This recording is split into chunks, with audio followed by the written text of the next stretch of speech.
venho falar hoje para vocês uma introdução à ciência dos dados com uma palestra do seguinte título: Dando valor aos dados. Né? Vou começar com uma provocação, né? Que, ao meu ver, né, a segunda língua do século XX era o inglês. Né? Todo mundo falava, todo mundo tinha que saber inglês para conseguir ir em frente. Hoje, eu vejo que para uma profissão do futuro, desse século, do século XXI, já a geração dos meus filhos, que hoje tem 7, 10 anos, a segunda língua que eles vão ter que falar é a língua dos dados. Um pouco uma provocação, né? Então, hoje um profissional, seja de que área for, né, esse profissional vai ter que saber trabalhar com dados, vai ter que saber programar para lidar com dados. Você vê, hoje, na minha disciplina de Data Science, que eu dou na pós-graduação, eu tenho aluna de História, eu tenho uma aluna de Direito. Que você vê o quanto isso daí já está transcendendo outras ciências, né, outras dimensões, né, e já estão vendo a necessidade de saber programar, de saber entender, de serem alfabetizados em termos de dados. Isso é uma questão muito forte, né? Porque quase todas as empresas, as indústrias hoje, de diferentes setores, estão pensando na transformação digital. E essa transformação digital, ela só é feita se você conseguir difundir, né, a cultura dos dados dentro dela, onde vai sair, né, pessoas, processos e tecnologias que mal se falam hoje em dia, vão ter que conversar através dos dados gerados por essa indústria. Os dados estarão no centro dela.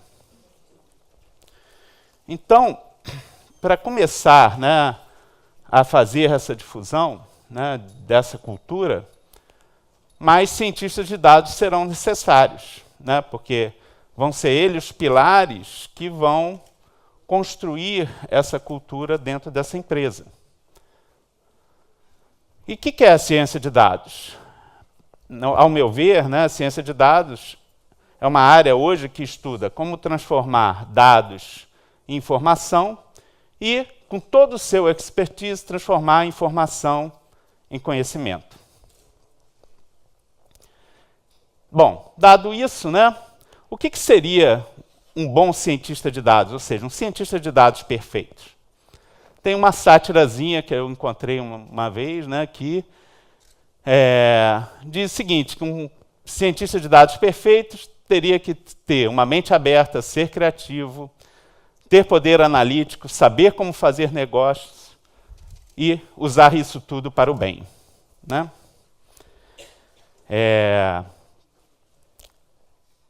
Mas, como formação, né, o que o cientista de dados hoje tem que saber? Uma pluralidade de áreas da computação, né, e áreas de outros segmentos, mas que são extremamente relacionados. Bom, posso citar estatística, algoritmos, mineração de dados, aprendizado automático, mineração de processos, análise preditiva, banco de dados, sistemas distribuídos, visualização, interface com usuários, modelos de negócio e marketing, ciência do comportamento e também lei, ética, privacidade e segurança, que tem que ser também sempre discutido.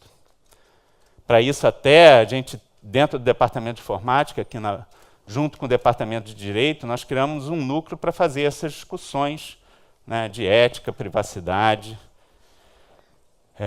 e o quanto a ciência de dados, ou quanto a informática influencia no direito e quanto o direito influencia na informática hoje. Essa área de ciência dos dados, né, ela vai balizar a indústria, né, no sentido de mostrar evidências através dos dados para facilitar a tomada de decisão. Né? Então, um pouco essa figura aqui é uma sátira, né, do Apple contra a evidência por dados, né? O HIPO quer dizer o Highest Paid Personal Opinion, né? Ou seja, aquele consultor extremamente caro, né, sendo confrontado por uma evidência dos dados, no qual, né, a tomada de decisão pode ser tomada de uma forma mais objetiva e mais clarificada e mais baseada. O que um cientista de dados tem que saber fazer, né? Ele, na minha visão, né, ele tem que ser um gerente de um projeto onde ele consiga executar para cada análise que ele queira fazer esse ciclo, né? Esse ciclo ele começa com a definição da tarefa, que é uma coisa extremamente importante, né? Porque o que eu quero responder com esses dados? Com que dados? Mas qual é a pergunta que eu quero fazer, né? Depois de feita a pergunta, aí você passa para aquisição. Se você tiver dados disponíveis, ótimo, para responder aquela pergunta, senão você vai voltar lá e vai ver, não, eu tenho que modificar essa pergunta porque eu não tenho todos os dados disponíveis, né? Então, por isso, tem essa seta de ida e volta, e vocês vão ver que tem tudo isso, a seta de ida e volta, porque é sempre um vai e vem na execução desse projeto como um todo, né? Então, uma vez adquiridos os dados, você vai pensar no armazenamento e no enriquecimento dele, vai partir para a modelagem, vai validar o seu modelo, né, através de outros dados de teste, uma vez validado o modelo, né, você tem que definir quais são as métricas que você, logo no início, você vai ter que saber quais são as métricas no qual essa tarefa, eu possa dizer que essa tarefa está bem resolvida ou não, e por fim, você vai fazer a entrega, e aí, com isso, você pode partir para o próximo ciclo, definindo uma nova tarefa um pouco mais complexa e buscando novos dados, etc, etc. Então, dentro desse ciclo, né, aquela definição de qual tarefa eu quero fazer, né, ela vai fazer com que você dê mais valor aos dados de acordo com a dificuldade que ela gera, né? Então, essa escala aqui da Gartner eu gosto muito, né, que são essa escada de valor analítico, né, onde você começa, né, com seus dados, podendo fazer simplesmente uma análise descritiva para tentar responder o que aconteceu, uma análise diagnóstica para tentar responder por que aquilo aconteceu, uma análise preditiva para prever o que vai acontecer, e uma análise prescritiva, no qual a gente tenta responder como fazemos para que alguma coisa aconteça, né? Então, à medida que eu vou crescendo aqui nesses tipos de análise, mais dificuldade eu vou ter, mais na direção de otimização, ou seja, mais matemática vai ser requerida, né? Mas com isso eu vou conseguir dar mais valor aos meus dados. Então, nessa escada de valor, né, eu vou citar aqui alguns exemplos que nós executamos aqui dentro do Departamento de Informática nos últimos 2 anos. 3 anos, talvez.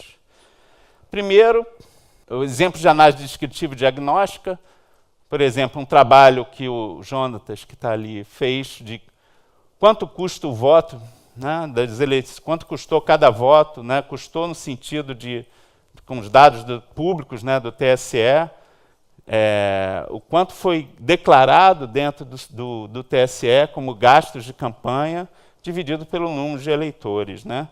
Então, você consegue ver aqui uma lista de empresas doadoras, né, nas campanhas desde 2004 até 2014. Aqui outro exemplo, né, que são outros dados públicos, né, que são os dados de quais ônibus estão circulando nesse momento na cidade do Rio de Janeiro, 3.000 ônibus que circulam pela cidade, e com isso você pode fazer, por exemplo, uma análise diagnóstica através desses dados em tempo quase real, né, porque é de minuto em minuto que eles oferecem, uma análise da situação do trânsito na cidade. Outro exemplo aqui, isso aqui foi a tese de doutorado do Rafael Nasser, que pouco tempo falou, isso aqui é a tese de mestrado aqui do Bruno Guberfein, que está ali também. E aqui, outro trabalho interessante, que é a análise de crimes no estado do Rio de Janeiro, com também dados públicos do ISP, né, do Instituto de Segurança Pública, no qual a gente fez, além de uma análise descritiva, visual, georreferenciada, a gente conseguiu fazer também uma análise diagnóstica, no qual a gente avalia a eficácia da UPP, das UPPs, né, das instalações das UPPs, contra os crimes, dos crimes contra a vida. Foi um trabalho bastante interessante também. Análise preditiva, né, também com dados de ônibus, a gente conseguia criar funções preditivas para saber o tempo estimado de chegada de um ônibus dentro de um determinado ponto. E aqui um exemplo já um pouco diferente também de análise preditiva, que foi feita para o mercado de seguros, que era a previsão da taxa de juros nos diferentes prazos, né, de 30, 60, 90, 120, 180, 360, 720 dias. E aí a gente tinha que fazer essa previsão para 10 anos, por exemplo, que é o que interessa, 10, 20, 30 anos, que é o que interessa, que é uma coisa bastante difícil para o mercado de seguros, que vai ter que fazer, por exemplo, seguro de vida, né, que vai ter que fazer para o planejamento da sua aposentadoria. Mais um exemplo dedicado de aprendizado de máquina, né, na área de petróleo e gás. Também fizemos, né, dados os poços, né, e os dados referentes aos poços, né, que vem amostrado de 20 em 20 centímetros, e o cubo sísmico, que tem de 50 em 50 metros, né, ou seja, uma escala bastante diferente. A partir dos dados poços, a gente tinha que botar as propriedades petrofísicas, que você consegue observar ao perfurar os poços, dentro do cubo sísmico, para poder inferir, né, prescrever a perfuração dos novos poços para dar melhor resultado. Então, isso aqui é um exemplo onde aqui estão as classificações de onde poderia ter petróleo, e aqui as propriedades, porosidade, permeabilidade e velocidade, que são 3 propriedades importantes para a área. Também outro uso de machine learning que a gente fez foi, né, em extração de dados não estruturados, onde, de novo, para o trânsito, né, isso aqui é a tese de mestrado do Jonatas, e aí a gente pega um Twitter, né, por exemplo, do Centro de Operações do Rio, e consegue extrair do Twitter, né, a gente faz uma máquina que aprendeu como extrair desse Twitter, né, as entidades, por exemplo, localização, uma situação de tráfego, né, extraímos desse Twitter as entidades e os relacionamentos, que vão ser úteis, né, para fazer uma busca estruturada. Que tipos de acidentes tiveram na Avenida Brasil nos últimos 5 anos, por exemplo? Coisas desse tipo foram aplicadas também, isso aqui é a tese de mestrado de outro aluno, né, da Petrobras, em que a gente extrai de relatórios operacionais quais são os eventos que ocorreram, por exemplo, dentro de uma plataforma de petróleo. Falha na bomba tal causou aquecimento falha na válvula tal causou aquecimento na bomba tal. Então, você vai poder depois também fazer buscas em textos não estruturados, né, identificando o tipo de equipamento, etc, etc. Outra mineração de textos que a gente executou, né, foi na área jurídica, né, no qual cada pontinho desse aqui representa uma sentença, né, dada por um juiz do Juizado Especial Cível.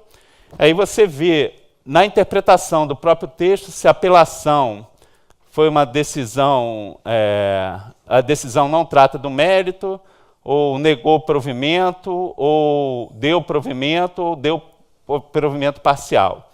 Então você consegue classificar e você consegue clusterizar esses tipos de sentenças, os entendimentos, que são bastante úteis, por exemplo, para os próprios juízes, para identificar ali coerência entre eles, né, para a corregedoria, por exemplo, coerência entre eles, etc, etc, etc. Dentro aqui do nosso grupo, né, é a mineração de processos, no qual a gente a partir de um log. O que é um log? É uma sequência de dados vindo com timestamp, tipo de tarefa, quem executou e o ID do processo. Isso aqui é um exemplo de um processo em tempo real de um juizado especial civil, né?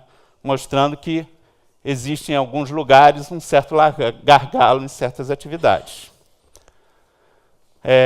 Nessa área, nós no ano passado ganhamos o Challenge Mundial, que existe, né, exclusivo para isso, né, que é o BPI Challenge.